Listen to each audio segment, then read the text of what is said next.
Namun 2 hari Edo dirawat di rumah. Edo ini meninggal dunia. Kurang lebih sekitar jam 11 malam, Pak Rahmat mengatakan, Edo meninggal. Jelas sekali. Nadi atau denyut nadi yang ada di leher, denyut nadi yang ada di tangan Edo itu sudah berhenti berdetak. Bahkan Pak Rahman mengecek. Nafas Edo sudah tidak berhembus lagi dan ditekanlah. Perut bagian bawah itu sudah tidak ada nafasnya lagi. Edo dinyatakan meninggal dunia pada malam itu.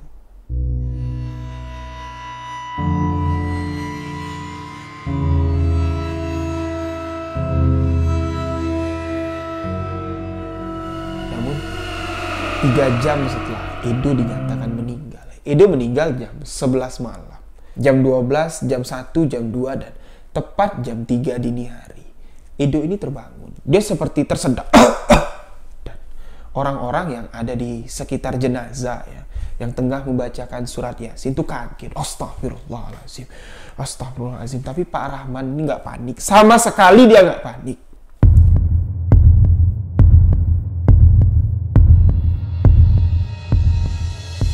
Menceritakan sebuah kisah misteri lebih baik daripada menyembunyikan fakta di balik sebuah realita. Selamat datang di sebuah kisah misteri bersama saya, Rio Wijaya. Assalamualaikum warahmatullahi wabarakatuh.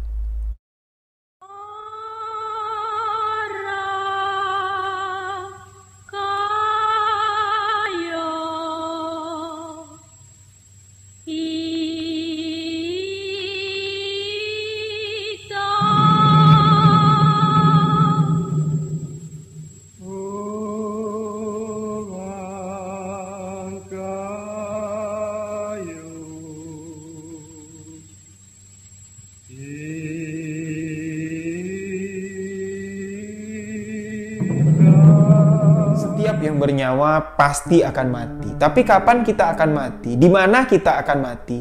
Itu sudah menjadi takdir. Takdir yang sudah ditentukan oleh Allah Subhanahu wa Ta'ala. Tidak ada satu manusia pun yang tahu tentang rahasia yang dimiliki oleh Allah. Dan fenomena-fenomena yang sering terjadi di kalangan masyarakat Indonesia tentang mati suri.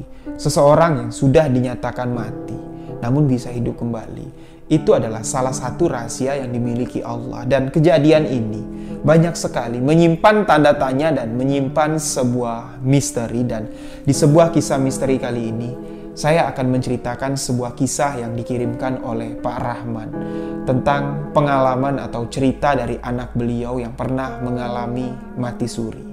Jadi bagaimana kisahnya? Simak hanya di sebuah kisah misteri.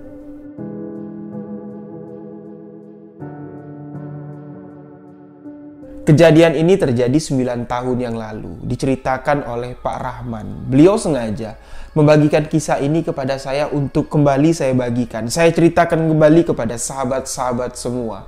Pak Rahman berharap dengan kisah yang akan saya ceritakan ini, sahabat-sahabat kita semua sadar akan sesuatu hal, bahwa hidup ini akan mati. Siapapun yang bernyawa akan mati. Seperti apa yang dialami oleh anak dari Pak Rahman. Beliau menceritakan 9 tahun yang lalu, anak Pak Rahman ini pernah mengalami mati suri. Dan kejadian ini terjadi di salah satu pondok pesantren, yang mana Edo, anak Pak Rahman pada saat itu tengah menjalankan pendidikan di pondok pesantren tersebut. Memang sengaja Pak Rahman ini menitipkan Edo atau menyekolahkan Edo di pondok pesantren tersebut dengan satu harapan. Suatu hari nanti Edo ini akan menjadi seorang anak yang soleh. Seorang anak yang dapat menggantikan posisi almarhum ayah dari Pak Rahman atau kakek dari Edo ini, menjadi imam di masjid di kampung mereka.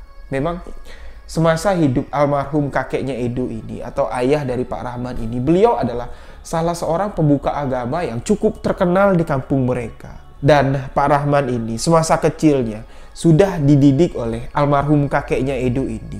Namun Pak Rahman ini anaknya bangor, nggak mau nurut kata orang tua. Ketika Pak Rahman dimasukkan ke pondok pesantren, cuman bertahan 2 tahun. Pak Rahman ini kabur, dia nggak mau mondok di pondok pesantren tersebut, dan membuat almarhum dari kakeknya Edo atau ayah dari Pak Rahman ini sedikit kecewa. Tapi dengan menyekolahkan Edo di pondok pesantren tersebut, Pak Rahman ini mencoba sedikit ingin mengobati penyesalannya terhadap almarhum kakeknya Edo. Dia berharap suatu hari nanti Edo ini akan mewujudkan mimpi dari almarhum ayah saya atau almarhum dari kakeknya Edo. Dan ketika Edo diminta oleh Pak Rahman, ketika dia lulus SD, "Do, kamu mau nggak sekolah di pesantren aja? Dulu kakek kamu pernah nyekolahin bapak di pesantren itu, tapi bapak ini memang anaknya bangor, nggak mau dengerin kata almarhum kakek kamu. Bapak cuma bertahan 2 tahun. Bapak kabur dari pondok pesantren itu dan membuat kakek kamu sedih." Nah, karena Edo ini memang nggak pernah ketemu dengan almarhum kakeknya. Ketika Edo lahir, almarhum kakeknya Edo ini sudah meninggal dunia. Dia cuma bisa melihat foto dari almarhum kakeknya Edo. Dan Edo pun menjawab, ya, apa yang diminta oleh Pak Rahman. "Ya nggak apa-apa Pak, kalau Bapak sama Ibu minta Edo ya di pondok pesantren, ya Edo nggak apa-apa. Yang penting Bapak sama Ibu senang."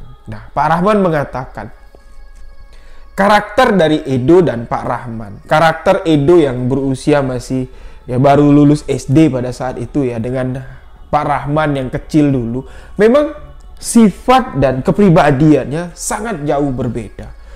Pak Rahman ini jangankan diminta baik-baik, diminta dengan cara kasar lah ya, diminta dengan cara diomelin aja nggak didengerin, apalagi diminta baik-baik. Nggak bakal didengerin lah sama Pak Rahman kecil dulu. Tapi beda sama Edo. Edo ini cukup diomongin sekali dia bisa ngerti tujuan dari orang tuanya ini baik. Dan Edo pun diantarkan ke pondok pesantren. Tempat pondok pesantren Pak Rahman dulu pernah dididik di sana selama 2 tahun. Ternyata pemilik pondok pesantren ini merupakan salah seorang teman baik dari almarhum kakeknya Edo. Walaupun pemilik pertama ya atau teman dari almarhum kakeknya Edo ini, mereka sudah sama-sama meninggal. Diuruslah sama pewarisnya. Jadi ketika Edo diantarkan ke sana, Edo dijelaskan sebagai santri baru dengan teman-teman yang ramai ya, dijelaskan tata tertib atau peraturan yang ada di pondok pesantren itu. Nah, Pak Rahman tidak menjelaskan detail apa saja yang dijalani anaknya di sana. Banyak sekali pengalaman-pengalaman mistis yang dialami Edo ketika di pondok pesantren itu. Tapi kalau diceritakan semua, Pak Rahman bilang, ini akan menjadi cerita yang sangat panjang sekali. Namun di sini Pak Rahman ingin menyampaikan beberapa inti saja dari kisah ini. Lalu berjalanlah waktu, Edo sudah memasuki 2 tahun, masuk tahun ketiga di pondok pesantren itu. Posisinya sekarang Edo ini sudah kelas 3 SMP. Dia mau masuk atau lulusan masuk ke jenjang SMA. Akhirnya Edo pun lulus dengan nilai terbaik, termasuk 10 santri yang memiliki nilai terbaik di pondok pesantren itu. Edo pun melanjutkan pendidikannya. Masih di pondok pesantren itu tapi dengan jenjang yang berbeda. Sekarang dia sudah memasuki jenjang SMA dan kepribadian Edo pun sudah mulai terbentuk. Karakter dari Edo ini sudah mulai terbentuk dan Pak Rahman melihat kepribadian yang dimiliki Edo dewasa sekarang mirip betul dengan kepribadian almarhum kakeknya Edo atau ayah darinya Pak Rahman ini. Pada suatu hari, Edo bercerita kepada Pak Rahman ketika Pak Rahman dan istrinya datang untuk menengoki Edo di pondok pesantren, karena jadwal untuk keluarga bisa datang ke sana tuh nggak sembarangan, nggak setiap hari. Jadi setiap 3 bulan sekali baru bisa santri itu ditengoki, dibawai makanan, ya, istilahnya bertemulah dengan keluarganya. Namun kalau tidak ada jadwal, jangan harap untuk bisa bertemu dengan santri yang ada di sana, karena memang pondok pesantren itu sangat baik sekali menurut Pak Rahman. Nah, ketika pertemuan Edo dengan Pak Rahman ini kaget, loh kok anak aku sekarang udah dewasa banget. Padahal umurnya belum 17 tahun. Kenapa kok sekarang udah dewasa banget? Ya, jadi ketika Edo ini ngomong sama bapaknya, seolah-olah Pak Rahman ini seperti ya diceramahi, seperti didikte dengan Edo. Padahal Edo itu cuma ngomong biasa aja. Pak Rahman mengatakan memang karakter dari almarhum kakeknya Edo ya sama persis lah dengan Edo sekarang. Kalau dia ngomong tuh, walaupun dia ngomong santai, walaupun dia ngomong tentang hal-hal kehidupan sehari-hari yang menceritakan ya kehidupan dia di pondok pesantren, itu seolah-olah kalimat-kalimat yang keluar dari mulut Edo ini adalah kalimat-kalimat tauhid, adalah kalimat-kalimat dakwah. Dan Pak Rahman pun sadar kalau apa yang diharapkannya selama ini sudah ada di depan mata. Dan dia bersyukur sekali, ya Allah ya Tuhanku. Ya, inilah caraku untuk membuktikan kepada arwah, kepada almarhum ayahku, kalau aku nggak bisa menjadi santri yang baik, menjadi anak yang sesuai yang diharapkan oleh bapakku, tapi aku bisa mewujudkan ini kepada Edo, cucunya. Dan di situ Pak Rahman bangga sekali. Jadi setelah pulang, ya, Pak Rahman ini berceritalah dengan teman-temannya, wah, kalian kalau ketemu sama Edo sekarang pasti kalian nggak kenal. Aku aja baru 3 bulan nggak datang ke tempat Edo, aku pangling. Yuk, pangling kenapa Pak? Bukan dari tampangnya, tapi dari cara dia ngomong tuh masuk banget ke hati. Padahal Edo itu cuma menceritakan, Pak, aku sehari-hari di pondok pesantren tuh ya kayak gini. Ya, aktivitasku kayak gini, pelajaranku sekarang kayak gini. Tapi apa yang disampaikan Edo itu seolah-olah tuh nyinggung keseharian aku. Yang mana memang Pak Rahman ini ngaku, walaupun anaknya di pondok pesantren, Pak Rahman ini sembahyang 5 waktunya masih bolong-bolong. Jadi apa yang disampaikan Edo itu seolah-olah mengingatkan bapaknya, Pak, sembahyang. Walaupun sesibuk-sibuk apapun sembahyang. Karena kita hidup ini bakal mati. Kalau mati nanti, kayak lampu kamar tuh mati, Pak. Gelap. Gak ada yang bisa nerangin, Pak. Kecuali apa, Pak? Allah yang memberi pertolongan. Jadi seolah-olah Edo itu menggambarkan kehidupannya di pondok pesantren itu dengan kehidupanku yang ada di luar. Jadi aku mendengarnya nggak enak, izin aku. Pak Rahman bilang, tapi alhamdulillah aku bangga. Walaupun aku malu tapi aku bangga. Aku diceramain sama anakku sendiri. Dan Pak Rahman mengatakan setelah bertemu dengan Edo pada saat itu, dia pun sadar bahwa malulah sama umur. Bukan malu sama Edo malu sama umur. Dan lebih tepatnya Pak Rahman mengatakan pesan dari Edo ini tadi, pesan yang disampaikan Edo itu, jangan malu dengan manusia tapi malulah dengan Tuhan, malulah dengan Allah. Jadi Pak Rahman ini bangga. Dengan kebanggaannya ini menjadi sebuah tanggung jawab besar yang ada di diri Pak Rahman sekarang. Karena dia nggak tahu kehidupan ke depan ini bakal bagaimana. Karena Pak Rahman tahu betul, ketika mereka ada di pondok pesantren, mereka tuh ibadahnya getol karena dikontrol dengan pengawas yang ada di sana. Tapi yang menjadi kekhawatiran oleh Pak Rahman, ketika Edo ini selesai dari pondok pesantren nanti masuk ke lingkungan, Pak Rahman khawatir kalau Edo ini akan terpengaruh dengan pergaulan di dunia luar. Tapi itulah yang menjadi beban di diri Pak Rahman. Pak Rahman ini nggak punya cukup biaya untuk nguliahin Edo. Padahal harapan Pak Rahman ketika anaknya selesai dari pondok pesantren itu nanti, minimal Edo ini kuliah lah. Jadi ada aktivitas yang bisa membatasinya di pergaulan. Tapi Pak Rahman mengatakan memang pada saat itu kondisi keuangan Pak Rahman ini untuk membiayai Edo di pondok pesantren saja, Pak Rahman ini sudah empot-empotan. Karena kebodohan Pak Rahman selama inilah, nggak mau dengerin kata orang tua. Harta yang ditinggalkan orang tuanya, warisan lah yang ditinggalkan oleh orang tua Pak Rahman ini itu habis karena beliau berfoya-foya. Sekarang ketika Pak Rahman membutuhkan biaya untuk pendidikan anaknya itu udah nggak ada lagi.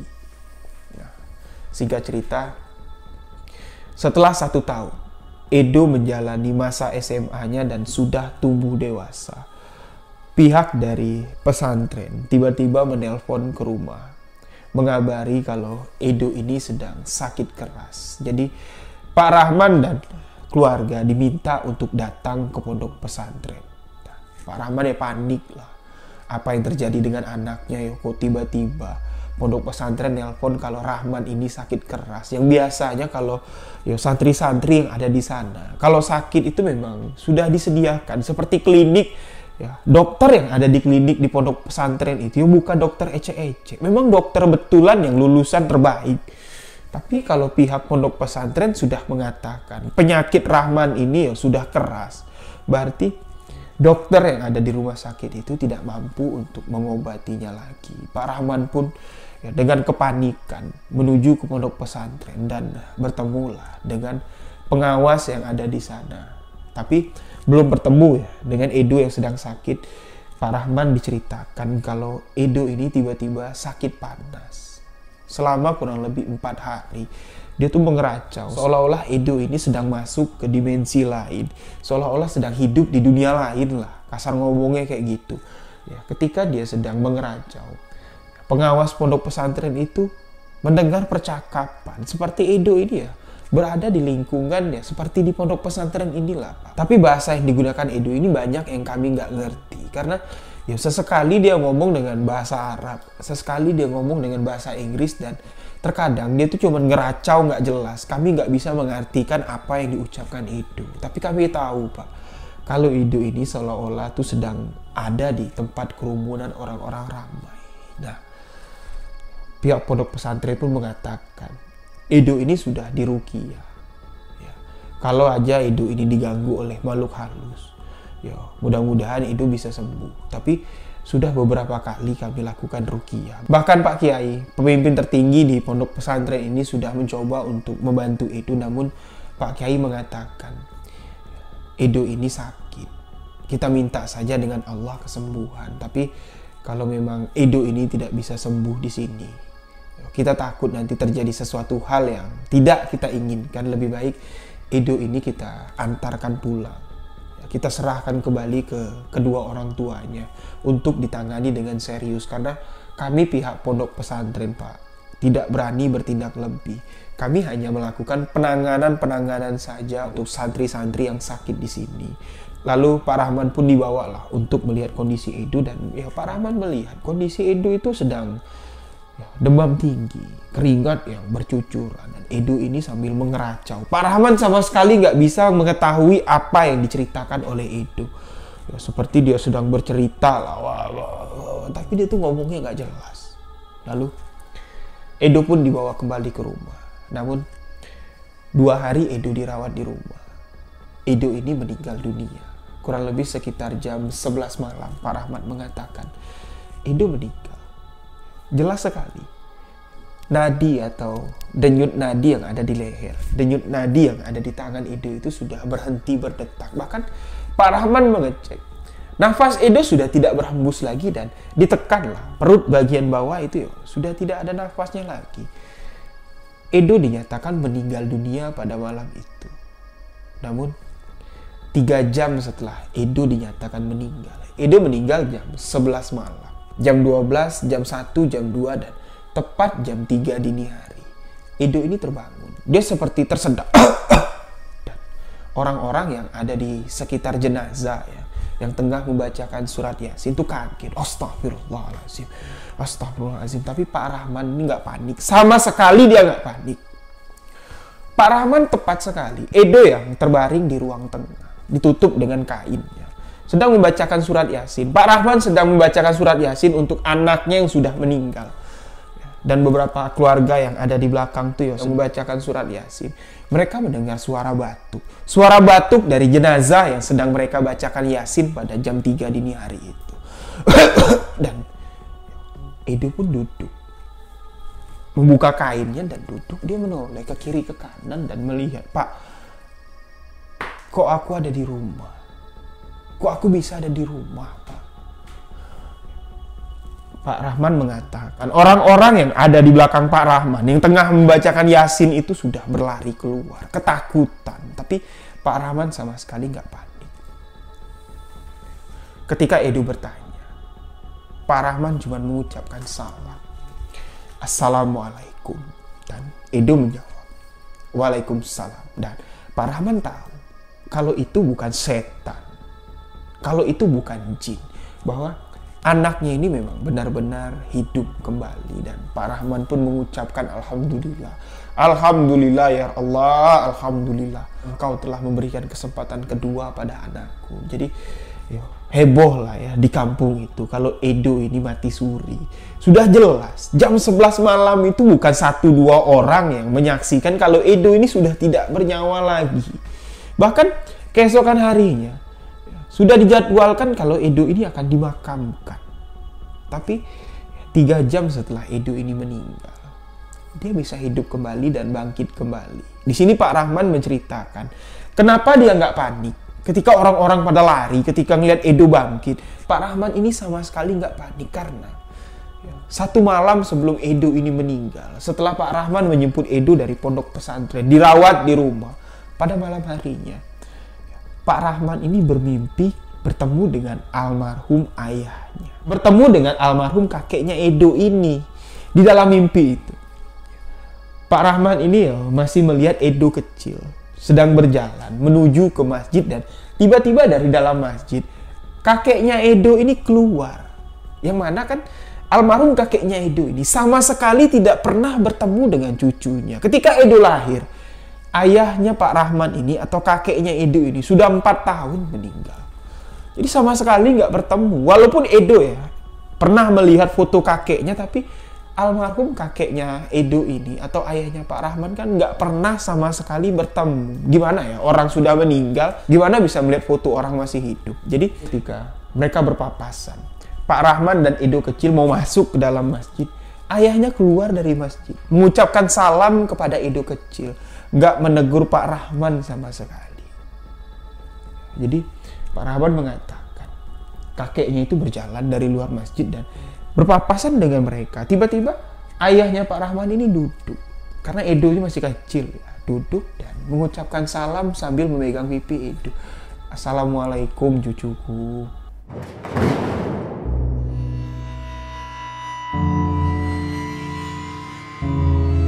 Setelah mengucapkan salam, almarhum kakeknya Edo ini berdiri, mengusap-ngusap kepala Edo dan masuk kembali ke masjid. Tapi di sini yang anehnya, ketika Pak Rahman ingin masuk ke masjid, seolah-olah dia susah sekali mau masuk masjid itu. Tapi Edo bisa masuk, bisa mengikuti kakeknya masuk ke dalam masjid.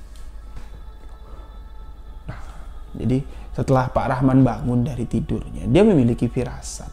Gak pernah-pernahnya semenjak almarhum ayah meninggal, aku bermimpi, di dalam mimpiku bertemu dengan beliau. Tapi kok kenapa ketika Edo dalam sakit keras ini, aku bermimpi bertemu dengan ayahku. Pasti ini ada sesuatu hal. Jadi di sini Pak Rahman menggambarkan apapun nanti yang terjadi, ini adalah yang terbaik. Karena di dalam mimpinya itu baik. Dia melihat anaknya, Edo kecil itu masuk ke dalam masjid mengikuti kakeknya, yang mana kakeknya Edo ini memang meninggal. Orang bilang ketika seseorang meninggal dalam keadaan husnul khotimah, itu bisa ditandai dengan beberapa hal. Salah satunya, keluar keringat sebesar butir-butir jagung yang mengalir di dahinya. Itu adalah salah satu tanda seseorang yang meninggal husnul khotimah. Dan ketika almarhum ayahnya Pak Rahman ini meninggal, banyak sekali ulama-ulama berkumpul melihat dan mengatakan, alhamdulillah, ayah kamu meninggal secara husnul khotimah. Kamu gak perlu sedih. Kamu bilang sama keluarga kamu, haram hukumnya air mata kalian menetes. Jadi dari mimpi itulah Pak Rahman ini mendapat gambaran kalau sesuatu hal bakal terjadi, dan sesuatu hal yang bakal terjadi itu bukan musibah, tapi itu adalah kebaikan. Tapi malam berikutnya, di jam 11 malam, bukan kebaikan yang diterima oleh Pak Rahman, namun berita duka yang dia dapat. Edo meninggal dunia. Tapi Pak Rahman sama sekali nggak sedih, karena di dalam firasatnya, di dalam mimpinya, dia melihat almarhum kakeknya Edo ini menjemput Edo yang ada di luar masjid untuk membawanya masuk ke dalam masjid. Dan menurut Pak Rahman itu adalah pertanda yang baik. Walaupun Edo meninggal, Pak Rahman ikhlas karena dia yakin Edo meninggal secara baik-baik dan dalam keadaan bersih. Allahu a'lam lah kalau dia mengatakan pada saat itu Edo meninggal secara husnul khotimah. Pak Rahman gak berani mengatakan seperti itu, tapi dia tahu anaknya dalam keadaan bersih dan meninggal secara baik-baik. Nah, jadi ketika Edo ini bangkit, Edo ini kembali hidup, bisa ngomong lagi, kenal sama bapaknya, ya Pak Rahman ini sama sekali gak kaget, sama sekali gak panik. Karena dia yakin itu adalah salah satu anugerah, salah satu keajaiban yang Allah tunjukkan atas kuasa yang sangat besar yang dimiliki oleh Allah. Ketika dia bisa mematikan seseorang, ketika dia bisa mencabut nyawa seseorang, dan Allah juga bisa menghembuskan kembali nafas manusia atau menghidupkan kembali manusia. Itu adalah rahasia yang dimiliki oleh Allah Subhanahu wa taala. Tidak tahu alasannya kenapa Edo ini dihidupkan kembali. Namun beberapa kejanggalan memang terlihat di diri Edo yang hidup kembali setelah dinyatakan meninggal dunia atau orang bilang mati suri. Ketika pagi harinya Edo ini dikasih makan tuh dia nggak mau makan. Ketika dia makan nasi dia muntah. Ketika dia minum susu dia muntah. Pak Rahman mengatakan kurang lebih selama 20 hari Edo ini cuma minum air putih, cuma makan roti dikit aja. Nggak bisa makan banyak. Dia bilang mual, dia bilang muntah ya. Walaupun kondisi Edo ya, tubuhnya semakin kurus, semakin lemas, tapi Edo ini terpancar ya sinar yang tidak biasa dari wajahnya. Sangat cerah sekali, cahaya yang menguning seolah-olah tubuh Edo ini bersinar. Dan Pak Rahman pun ya, bertanyalah kepada salah satu ulama. Bertanya kepada ulama tersebut, Ustaz, saya ingin bertanya, apa yang sebenarnya dialami oleh anak saya? Ustadz itu cuma menjawab, Allahu a'lam. Kalau Bapak mau tahu, Bapak tanya sama Edo sendiri. Saya pun tidak berani menjawab. Mungkin saja Edo mau menceritakan apa yang dialami. Karena sepengetahuan saya, ketika orang yang mati suri, ketika orang yang sudah dinyatakan mati, ruhnya sudah keluar dari jasad, bisa hidup kembali. Mereka dapat melihat dua sisi dari kehidupan ini. Namun nggak banyak orang yang mau menceritakan. Coba Bapak tanya sama Edo, apa yang dia lihat, apa yang dia alami. Yo, kalau memang Edo mau menceritakan, Bapak bisa tahu apa yang dialami Edo. Tapi kalau Edo nggak mau cerita, Bapak jangan paksa. Anggap saja ini adalah misteri ilahi.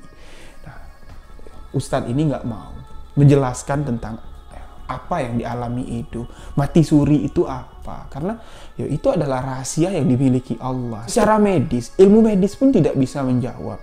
Kok kenapa? Orang yang sudah dinyatakan meninggal, ya, sudah tidak ada denyutnya lagi, nadinya sudah tidak berdenyut lagi, nafasnya sudah nggak ada lagi, kok tiba-tiba bisa hidup lagi? Pak Rahman pun kembali ke rumah, bertanya kepada Edo. Awalnya, Edo sama sekali tidak mau menjawab, tapi Pak Rahman mengatakan beberapa hari, kurang lebih sekitar lebih lah 40 hari, Edo ini mengalami sikap atau perilaku yang aneh lagi. Edo ini seolah-olah melihat kalau di rumah itu, rumah yang mereka tempati itu, didatangi oleh almarhum kakeknya. Didatangi orang-orang yang sudah meninggal, kerabat-kerabat mereka yang sudah meninggal terlebih dahulu. Pak Rahman bertanya, "Nak, sebenarnya apa yang kamu lihat? Sebenarnya apa yang kamu rasakan?" Nah, barulah di situ Edo ini menceritakan. Jadi Pak, ketika aku di pondok pesantren, aku tuh ngalamin kayak mimpi dilempar orang dengan ya seperti buah kelapa, tapi buah kelapa itu dibakar, dilempar kena dadaku, napasku sesak.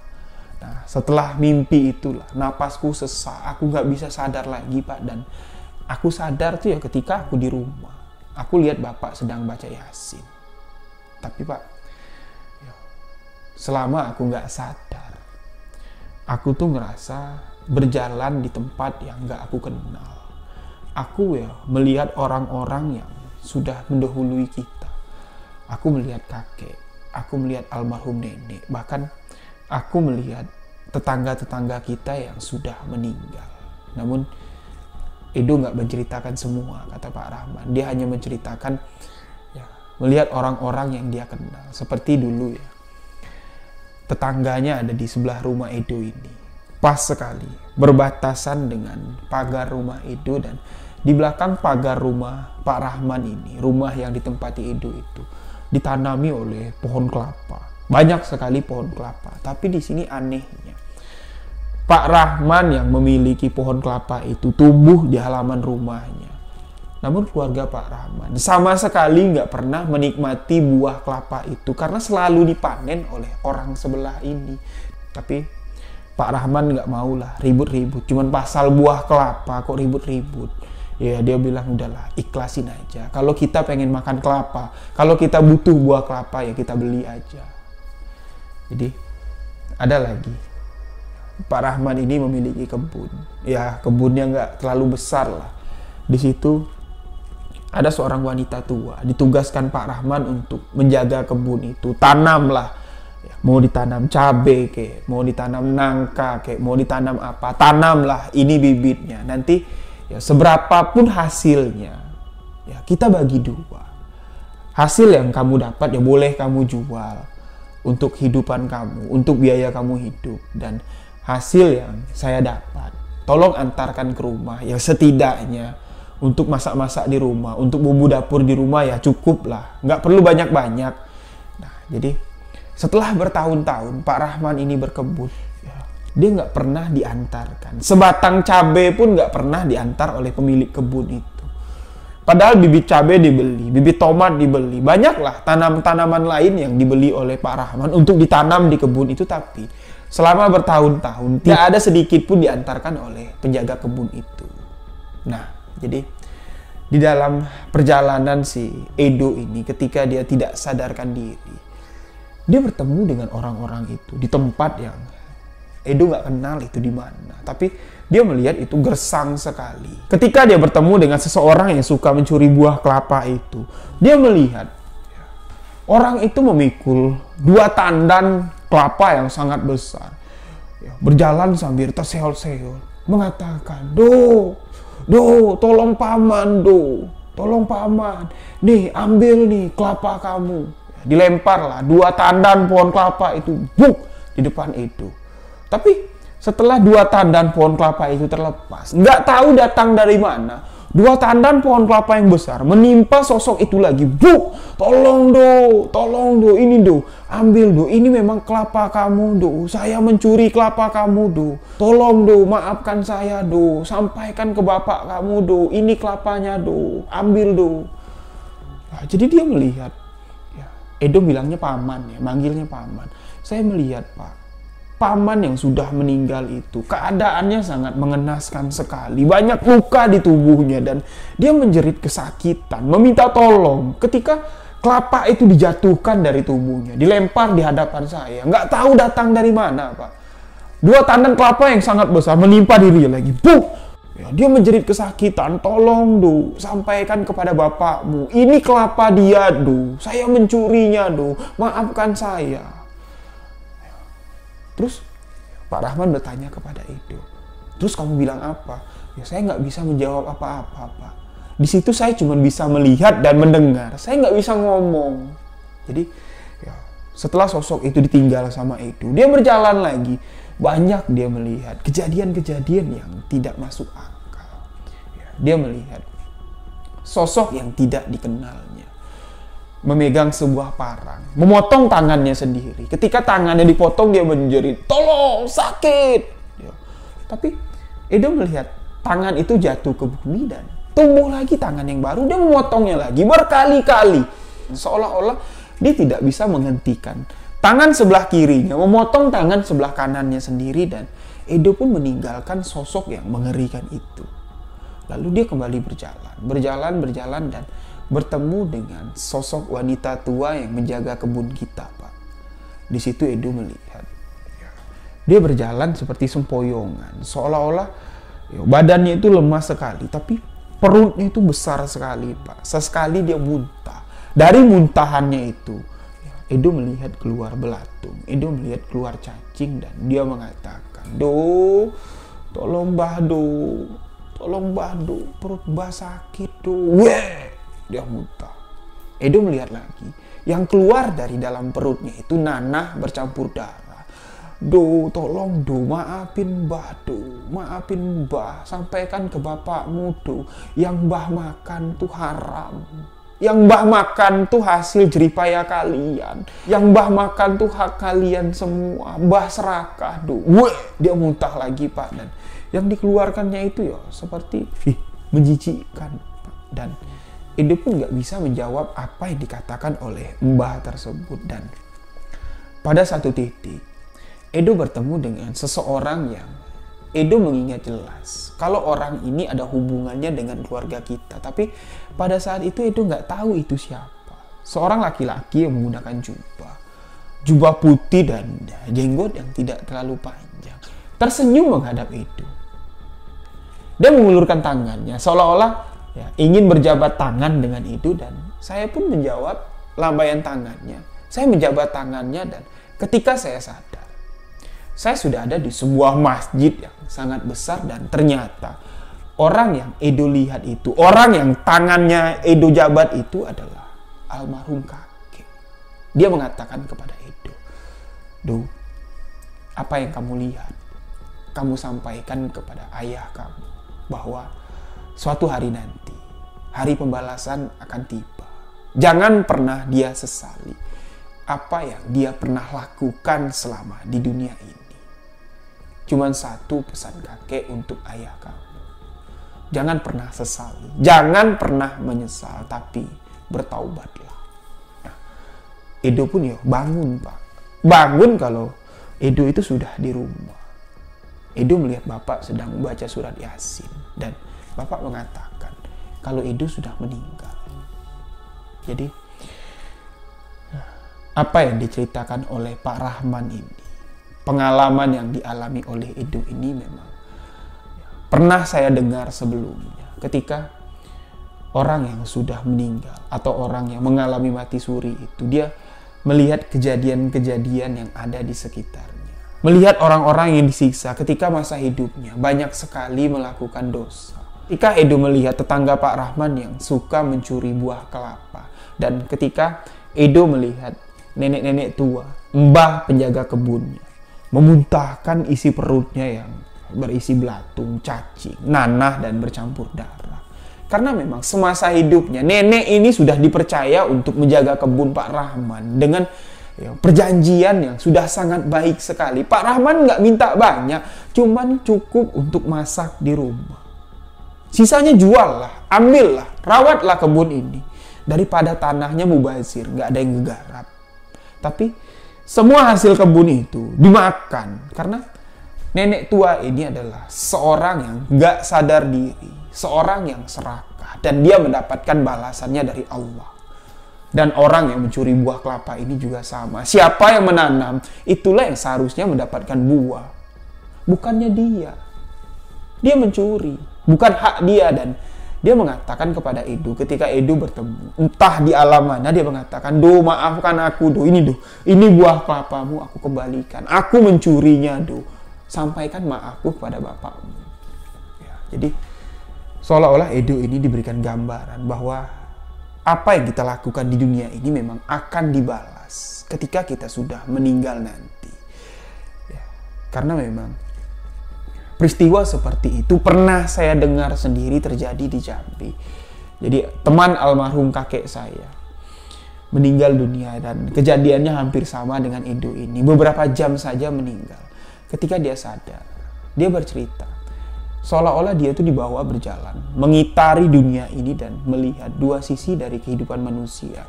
Dia melihat di sisi kiri itu adalah kehidupan manusia yang tengah melakukan dosa, dan di sebelah kanannya dia melihat manusia-manusia yang telah melakukan dosa di dunia mendapatkan balasan. Namun orang-orang yang mengalami hal seperti itu, mendapatkan keberuntungan seperti itu, bukan orang yang sembarangan. Teman dari almarhum kakek saya ini merupakan salah satu orang yang boleh dikatakan ulama yang cukup terkenal lah di Jambi. Salah satu orang yang mendalami ilmu sufi, ilmu tarekat.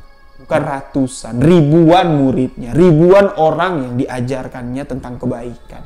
Wajar saja dia mengalami atau diberikan Allah penglihatan seperti itu ketika dia mengalami mati suri. Namun ya, apa yang dialami oleh teman dari almarhum kakek saya ini yang asli orang Jambi dan apa yang dialami Edo ini hampir sama. Edo bertahan setelah dia mati suri, setelah dia menceritakan apa saja yang dilihatnya ketika perjalanan Edo di alam yang nggak tahu di mana, alam entah berantah lah kita sebutkan. Ya. Edo kembali meninggal dunia.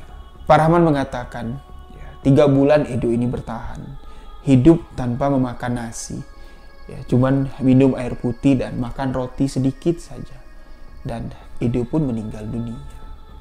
Kali ini memang Edo benar-benar meninggal. Tapi apa yang dialami oleh Edo yang disampaikan kepada Pak Rahman menjadi sebuah pelajaran yang cukup besar, pelajaran hidup bagi Pak Rahman. Jadi setelah Edo ini meninggal untuk kedua kalinya, Pak Rahman menceritakan tidak ada lagi kejadian-kejadian yang aneh setelah anaknya meninggal. Cuman beberapa bulan yang lalu Pak Rahman bilang, sekitar bulan Februari, Pak Rahman ini bermimpi bertemu Edo. Di dalam mimpinya kali ini, Pak Rahman ini melihat kalau Edo sedang sholat di sebuah masjid yang cukup besar.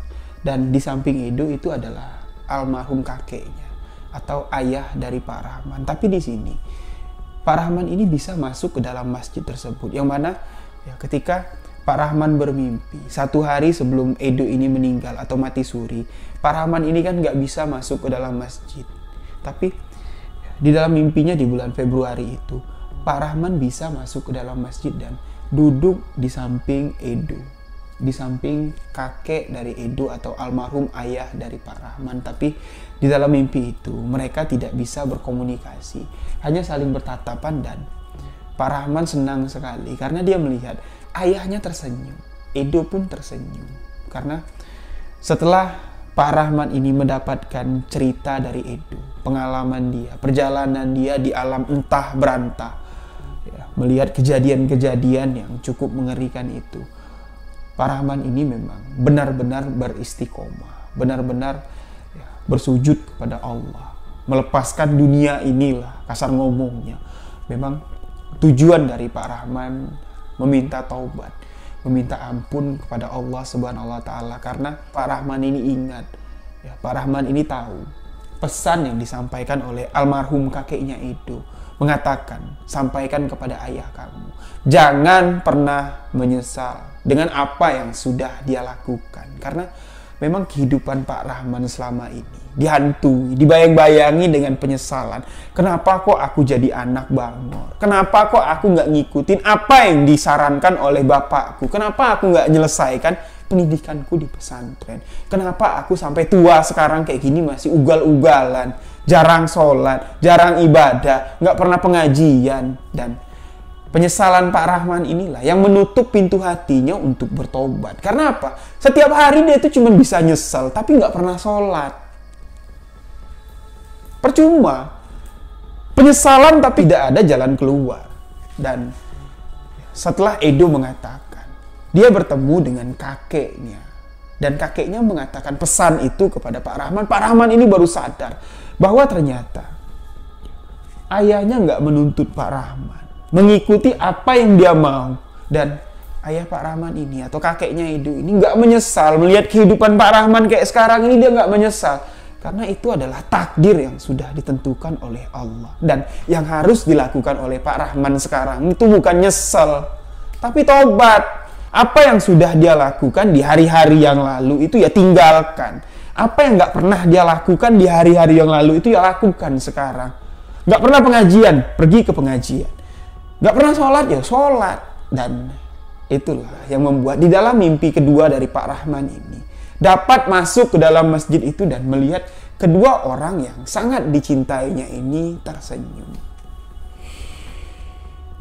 Memang di kehidupan ini banyak sekali kejadian-kejadian yang menjadi sebuah kisah misteri. Tapi setiap misteri yang terjadi di dunia ini memiliki makna.